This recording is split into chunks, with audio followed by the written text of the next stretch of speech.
Black magic की अगर बात की जाए तो हमने मोस्टली यही केसेस सुने कि सास ने बहू पर, बहू ने सास पर, देवरानी ने जेठानी पर, जेठानी ने देवरानी पर, भाभी ने नंद पर और फुप्पो ने पूरे ख़ानदान पर जादू करा दिया। लेकिन आज हम बात करेंगे वेस्ट बंगाल के एक ऐसे गांव के मुतालिक कि जहां पर पूरे गांव पर ब्लैक मैजिक परफॉर्म करने की कोशिश की गई थी and that was a very scary situation to face. And let me tell you one more thing, that Bengal, or especially West Bengal, is quite known for the performance of black magic and rituals. Assalamu alaikum, I am Dude Horror and welcome to another episode of Horror Stories, जहाँ मैं आप लोगों की भेजी हुई horror stories को narrate करता हूँ। अगर आपके पास भी कोई हॉरर स्टोरी है शेयर करने के लिए तो इस ईमेल के ऊपर अपनी स्टोरीज़ लिखकर आप सबमिट कर दें। आज की स्टोरीज़ को सबमिट किया है दिया, एफएस, इकरा, मोमिना और शाहजेब ने।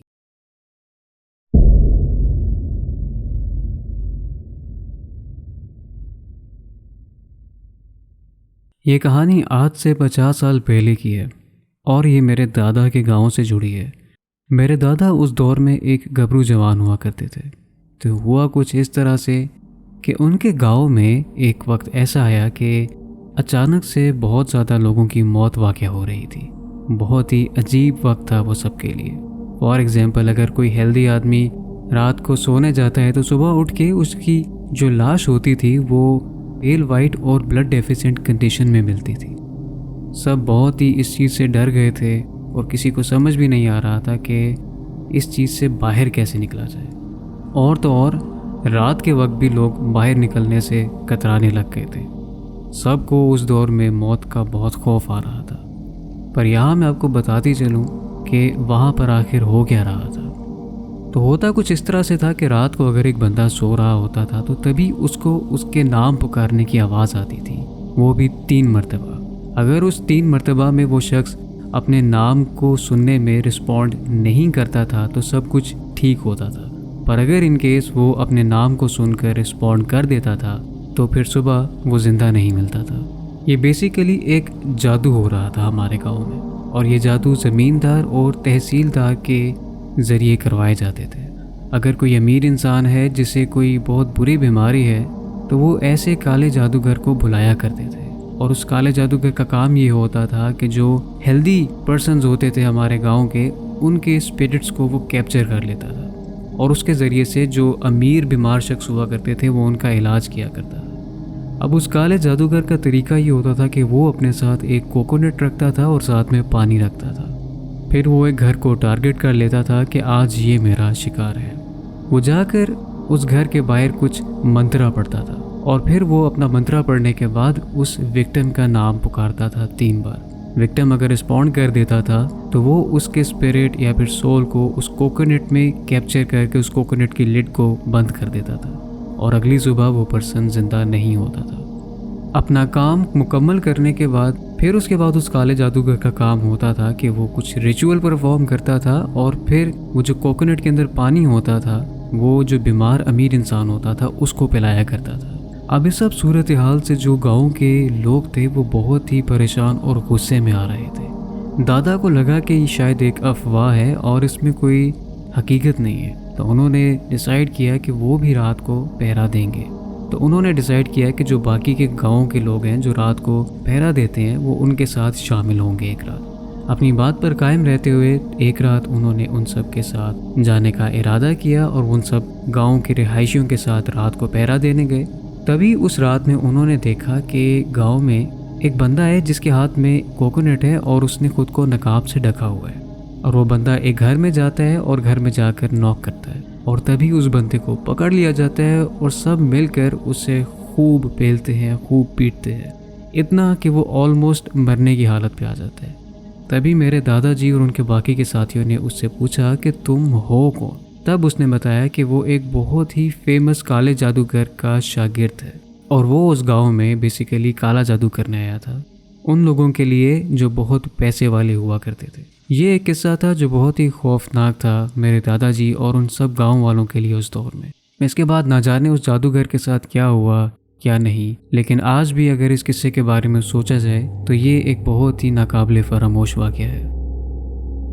ये कहानी मुर्शिदाबाद की है जो मुझे मेरे घर में काम करने वाली मेड ने बताया है और उनका नाम पार्वती है। ये कहानी इतनी पुरानी नहीं है कह सकते हैं कि 2010 के करीब की है। पार्वती अपने गांव गई थी मुर्शिदाबाद डिस्ट्रिक्ट में। तो उसने बताया कि शाम का टाइम था और विलेज साइड में काफ़ी जल्दी अंधेरा हो जाता है। पार्वती अपना काम करके आ रही थी। उनका खेत था अपने गांव में। काम यूँ था कि फसल को पानी देना था और अस्तबल में घोड़ों को चारा देना था।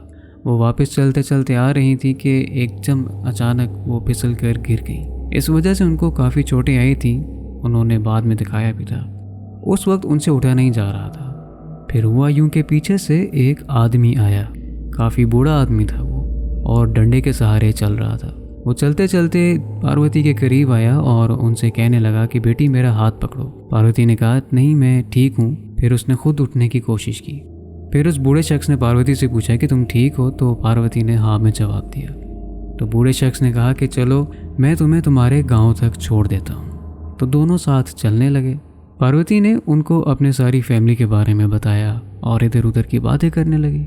चलते चलते कब गांव आ गया पता ही नहीं चला। पार्वती ने पूछा कि घर में आ जाइए, खाना खा लीजिए। तो उस शख्स ने कहा कि मैं नहीं आ सकता। तो फिर पार्वती ने पूछा कि फिर आप क्या अगली बार आएंगे? तो उन्होंने हाँ में जवाब दिया। अब दोनों ने एक दूसरे को अलविदा किया और फिर ठीक 10 सेकंड बाद जब पार्वती ने पीछे मुड़ के देखा तो वो बंदा ऑपोजिट डायरेक्शन में जा रहा था और वहाँ चलते चलते वो एक दरख्त के पास रुक गया। वो दरख्त के सामने खड़ा हो गया और वहाँ खड़े होकर वो दरख्त के ऊपर देखने लगा। अब पार्वती ये सब देखकर कहने लगी कि ये पागल तो नहीं हो गया, ऐसे कौन करता है? अब कुछ टाइम बाद बकौल पार्वती के वो शख्स जो दरख्त के नीचे खड़ा होकर ऊपर देख रहा था अजीब तरीके से, वो एक छिपकली की तरह उस दरख्त के ऊपर चढ़ गया। और तो और बकौल पार्वती के उस शख्स को उस दरख्त पर छिपकली की तरह चढ़ने में 5 सेकंड का भी टाइम नहीं लगा। न जाने वो शख्स कौन था कौन नहीं, इंसान भी था या कुछ और, लेकिन जो भी था उसकी ये हरकत बेहद खौफनाक थी।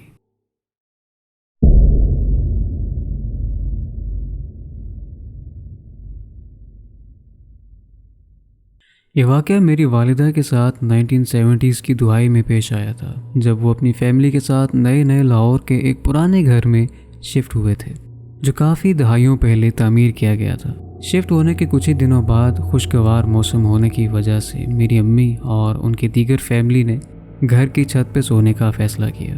तकरीबन फजर के वक्त तक सब गहरी नींद में सो चुके थे और अभी तक बहुत अंधेरा था। लेकिन फिर हुआ कुछ इस तरह से कि मेरी अम्मी की आंख अचानक एक ज़ोरदार झटका लगने की वजह से खुल गई। कुछ ही लम्हों बाद जब उन्होंने ये समझने की कोशिश की कि हुआ क्या है, तो उन्होंने देखा कि चारपाई के आखिर में जहाँ पैर होते हैं वहाँ एक तकरीबन 11 फुट लंबी औरत नमूदार हुई है। उस औरत ने सफ़ेद रंग के लिबास से खुद को ढका हुआ है और उसके सर के ऊपर एक लाल कपड़ा है जिसने उसका चेहरा भी ढका हुआ है। उसने मेरी अम्मी के बाएं पाँव को यानी कि लेफ़्ट पाँव को शदीद तरीके से मरोड़ा, इतना कि उनके घुटने से लेकर पाँव तक की हड्डियाँ फ्रैक्चर हो गई। मेरी वालिदा ने दर्द से ज़ोरदार चीख मारी और सब उठ गए। इससे पहले कि किसी की नज़र पड़ती उस औरत पे, वो औरत वहाँ से गायब हो गई थी। मेरी वालिदा का 1 साल से ज़्यादा इलाज किया गया और टांग को मुकम्मल तौर पे ठीक होने में उससे भी बहुत ज़्यादा वक्त लगा। मेरी अम्मी और उनकी फैमिली उसके बाद काफ़ी सालों तक उस घर में रहे, लेकिन इस वाक़े के बाद दोबारा कभी कोई वाक़या पेश नहीं आया था।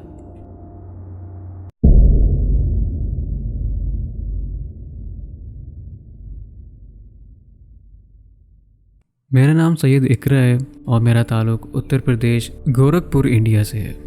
ये इंसिडेंट मेरे साथ 2018 की जून के महीने में हुआ था।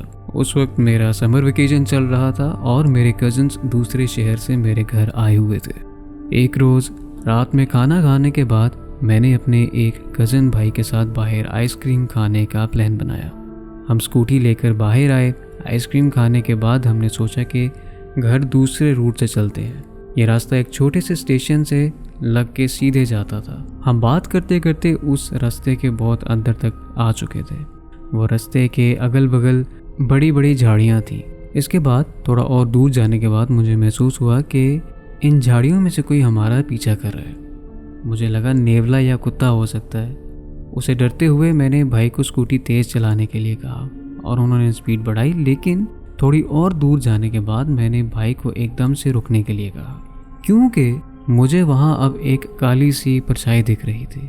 एक ऐसा साया जिसके मैंने आसपास देखा तो वो ना तो किसी रोशनी की वजह से पड़ रहा था और ना ही किसी वजूद की वजह से पड़ रहा था। वो शैडो किसी भी चीज़ का नहीं था, क्योंकि आसपास घास घूस के अलावा और कोई चीज़ थी ही नहीं। वहाँ पे एक लाइट लगी थी जिसकी वजह से वो शैडो काफ़ी क्लियर वाज़ेह हो रहा था, और वो ऐसे ही दिखने में लग रहा था जैसे किसी इंसान का हो जो बहुत अजीब से दिखने वाला इंसान है।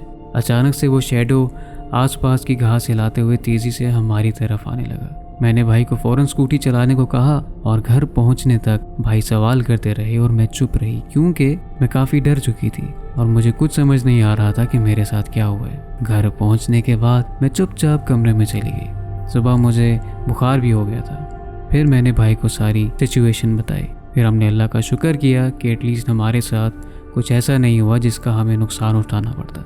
न जाने वो क्या था और क्या नहीं।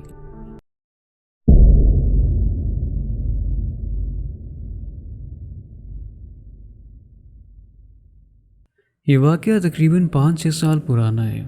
मेरी बड़ी बहन अक्सर मगरिब की नमाज़ पढ़ के सो जाया करती थी और रात को लेट नाइट उठकर इशा की नमाज़ पढ़ा करती थी। ये गर्मियों की एक रात थी। हम बहनों के रूम में एसी नहीं था तो हम मामा बाबा के रूम में सोया करते थे। हम बहनों के रूम का दरवाज़ा खुले सहन में खुलता था और इस वक्त तकरीबन रात के 1 या 1:30 हो रहे थे। तो मेरी बहन उठ के नमाज़ पढ़ने लगी। उसने अपने रूम में ही नमाज़ पढ़ने का सोचा और फिर एसी वाली रूम में आने का इरादा किया। उसने कमरे का दरवाज़ा खोल लिया ताकि हवा आ जाए।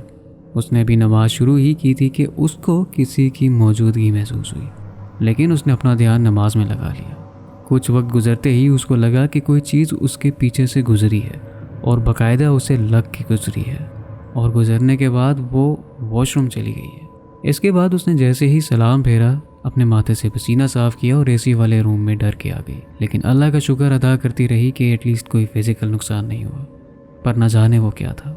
इसी के साथ एक और वाक़या जो मेरे साथ पेश आया था। ये पिछले साल की बात है और उस दिन असर के वक्त से ही ठंडी हवाएं और हल्की बारिश हो रही थी। मगरिब के वक्त लाइट चली गई और अब घर की सारी बिजली यूपीएस पे थी। खैर 10 बजे हम सब सो गए, मगर आधी रात को मेरी आंख खुली और तब यूपीएस जवाब दे गया हुआ था। मैंने देखा कि मेरी वालिदा जो मेरे साथ लेटी हुई थी वो मेरे साथ नहीं है। मैंने फ़ोन की फ्लैश लाइट ऑन की और बहन के कमरे में वालिदा को देखने गई। मैंने देखा कि वालिदा उसी रूम में बहन के साथ लेटी हुई है, क्योंकि वहाँ पे एक बहुत बड़ी खिड़की है जिससे बहुत अच्छी और ताज़ा हवा अंदर आ रही थी। मेरे आने से जो मेरी वालिदा थी उनकी आंख खुली और उन्होंने मुझे अपने पास लेटने को कह दिया और फिर मैं उनके साथ लेट गई। अब टाइम रात के 3:10 हो गए थे। हमारा जो घर है उसकी साइड में एक गली है जो कमरों और किचन को लगती है, नॉर्मली जहाँ लोग डस्टबिन्स रखा करते हैं। हम जिस कमरे में थे इससे आगे किचन था और किचन की डस्टबिन्स गली में हैं। नॉर्मली दरवाज़ा इतना बड़ा नहीं था जिसको जंप करके बिल्ली बहुत इजीली डस्टबिन्स के पास आ जा सके। तो हुआ कुछ इस तरह से कि मैं भी नींद के आलम में जा ही रही थी कि मुझे बहुत ज़ोर से गली के दरवाजे को हिट करने की आवाज़ आई। मेरी अकल ने इस बात का अहाता किया कि बिल्ली में इतना ज़ोर तो नहीं होता जितनी ज़ोर की आवाज़ आई है। खैर मैंने इन सब चीज़ों को इग्नोर किया और सोने लगी। पर इसके बाद डस्टबिन को बहुत ज़ोर से गिराने की आवाज़ आई, जैसे कोई बहुत ज़ोरावर इंसान शिद्दत के साथ किक करता है। तब मैंने फिर सोचा कि ये आवाज़ भी ऐसी नहीं है जो हम सुनने के आदी हैं और बिल्ली इतनी ज़ोरावर हो नहीं सकती। लेकिन फिर भी मैं ख़ुद को तसल्लियाँ देती जा रही थी और यही कहती जा रही थी कि बिल्ली ही है और कुछ नहीं।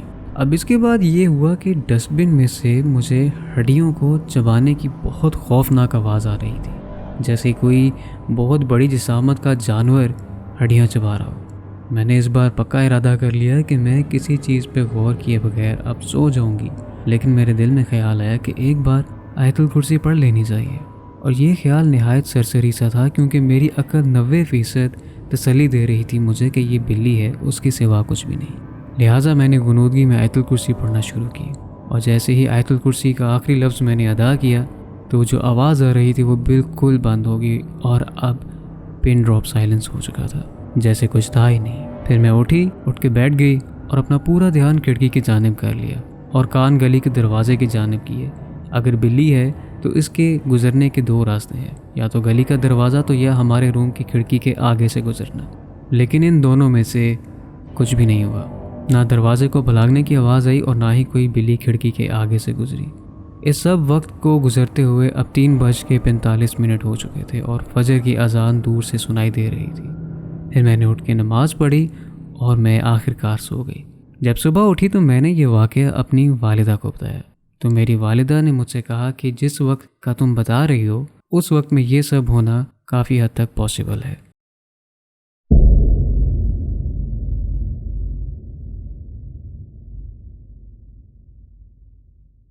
मेरा नाम शाहज़ेब है और हमारा ताल्लुक़ हाफिज़ाबाद से है। इस वाक़े का आगाज़ बहुत साल पहले होता है। हमारे खेतों के करीब बहुत पुराना कुआं था जो सिखों के दौर में तामीर हुआ था और वो हमारे इलाके में खासा मशहूर था। गांव में नहर का पानी लगाने का एक वक्त मुकर्रर था और अनफॉर्चुनेटली हमारा पानी लगाने का जो वक्त था वो रात के 12 से लेकर फजर तक का होता था। लेकिन साथ ही फ़ायदे की बात यह भी थी कि जो हमारा डेरा था वो पास ही था, तो हमें कम मसला होता था। तो वह कुछ यूं कि एक रोज़ मैं एक बंदे के साथ पानी की सूरत हाल देखने निकला तो बाइक पर हमारा गुजर उस पुरस्रार कुएं से हो रहा था। लेकिन खुदा की करनी ये हुई कि हम ठीक उसी जगह रुके क्योंकि मुझे एक कॉल आ गई थी। जो पीछे वाला बंदा था वो बाइक से उतरा और उतर कर वो कुएं पर खड़ा हो गया। उस वक्त मैं अपनी कॉल में मगन था। मुझे नहीं पता कब तो फिर उस शख्स ने वहाँ उस कुएं के अंदर नापाकी कर दी, यानी कि पेशाब कर दिया। मैं थोड़ा फासले पर ही था। मेरी कॉल ख़त्म हुई और फिर हम वहाँ से रवाना हो गए। इसके बाद तकरीबन सब कुछ नॉर्मल ही था। लेकिन फिर एक रात आई जब इसको दौड़े पड़ने लगे और सारी रात बहुत अजीबोगरीब आवाज़ों में रोता था और किसी से बार बार माफ़ी मांगता था कि मुझे माफ़ कर दो, मुझसे गलती हो गई है। हम सारी रात बैठकर उसकी सारी हरकतें देखते और हमें इस सब सूरत हाल ने खासा तंग कर रखा था। ये मामला 10 दिन तक लगातार चलता रहा। हमने मुकामी सैयद आलिम से रब्ता किया तो उन्होंने हमें रात को थोड़ा सा वक्त दिया। वो हमारे पास आए और फिर उन्होंने जब जायज़ा लिया तो इस बंदे ने वो काम दोबारा शुरू कर दिया और आलिम ने हमें पहले ही एक बात क्लियर कर दी थी कि 90% लोग इस पैरानॉर्मल सिचुएशन में ड्रामा करते हैं। लाजमी नहीं कि जिन्नात का ही लेना देना हो और हम उनकी इस बात से मुत्तफिक थे। पर वहाँ पर एक असल मखलूक मौजूद थी जिसने इस बंदे को तंग कर रखा था। उन्होंने इस बंदे से सारा माजरा दरियाफ्त किया लेकिन जिन्नात ज़िद्दी थे, ऐसे ना माने। जिन्नात ने वजह बता दी कि इस बंदे ने हमारे बच्चों के ऊपर पेशाब किया था।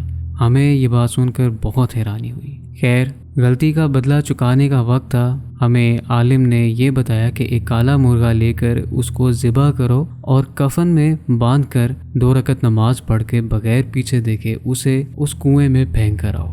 हमने ठीक वैसे ही आलिम साहब की बात पर अमल करते हुए वैसा ही किया और इसके बाद वो आखिरी दिन था जब जिन्नात वापस नहीं आए थे। ये वाक़या हम सब के लिए बहुत नसीहत आमोज़ था। इस वाक़े के बाद हम सबको बहुत बड़ी नसीहत मिली थी कि ऐसे ही कहीं पर नापाकी नहीं कर देनी चाहिए। नापाकी करने के कुछ उसूल हैं और उन उसूल को हमें हमेशा जहन में मद्देनज़र रखना चाहिए, ख़ास तौर पर जब हम ऐसी जगह पर होते हैं जो वीरान हो, क्योंकि जिन्नात की रहाइश का वीरान इलाकों में ही होती है। और तो और अब हम उस कुएं से गुजरने से भी बहुत परहेज़ करते हैं। उम्मीद है कि आपको आज का एपिसोड पसंद आया होगा और अगर पसंद आया तो you know what to do, like, subscribe and tap the bell notification because you never know what's coming. मिलते हैं आपसे अगले एपिसोड में, तब तक के लिए फ़ी अमान अल्लाह।